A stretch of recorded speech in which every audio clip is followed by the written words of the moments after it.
Third thing is God doesn't force himself into relationships with people. Okay. And we've touched on it, but one should understand that God does not force himself upon people, nor does he operate in the lives of people without invitation. That's where the law of power comes into play. I can't figure it out. I can't fix it. I understand that that I don't have the power to deal with it. I do have the authority to open up my fence and allow God to help me with it. Consider this. God proposed marriage to the Hebrew people after he delivers them from slavery. We've talked about that before. Exodus 19, Exodus 20. He delivers the Hebrews from slavery, and then he proposes marriage and says, if you will be my people, I will be your God, and I will bless those who bless you, and I'll curse those who curse you. It's a marriage proposal. He just delivered these folks from slavery, but he didn't come down in a thunderous cloud and tell them, y'all my people now that I've delivered you.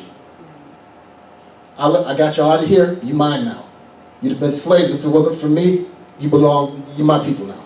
That's not what happens. He asks them, can I be your God and you be my people? It's not spelled out specifically that way in the text, but if you modernize that's what's happening. He's suggesting, I just delivered you. I'm the God that delivered you out. If you will be my people, then I'll be your God and I'll bless you. And the people say, okay, let's go.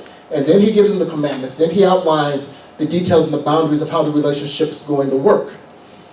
He didn't come to them in a thunderous cloud. He asked them if they would be his people. And upon accepting that invitation, he explained to them what it would look like or establish the boundaries of the relationship. He also made the consequences of violating the boundaries clear. Establishes the law and the commandments. These are how we're going to have a relationship.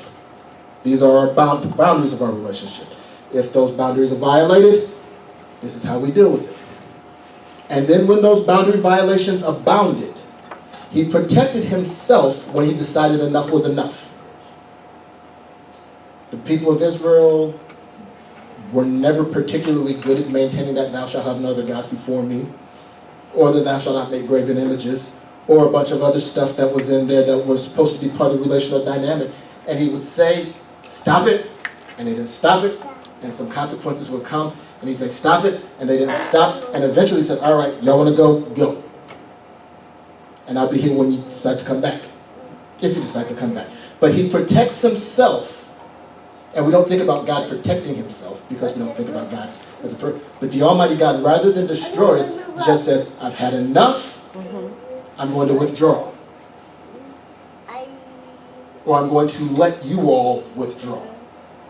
Protecting his own boundaries.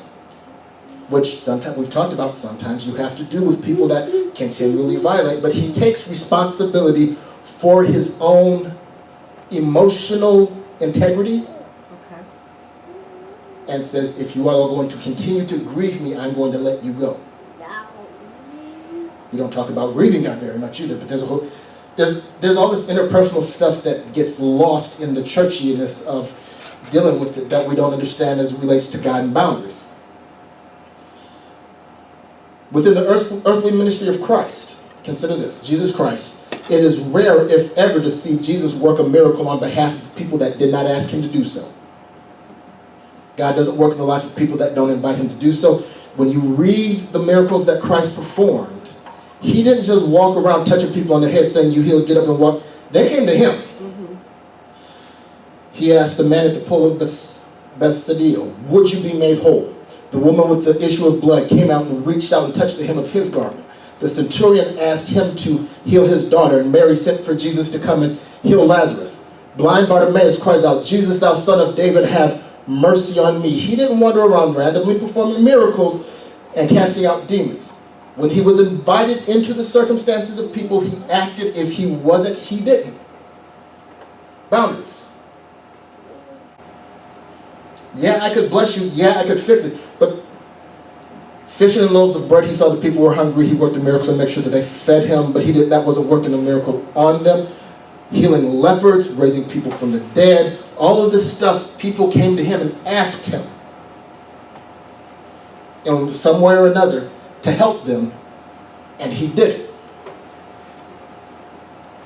We don't always see deliverance because we're not always willing to let him put his hands on us. We don't always invite him, even though we say we want the situation changed.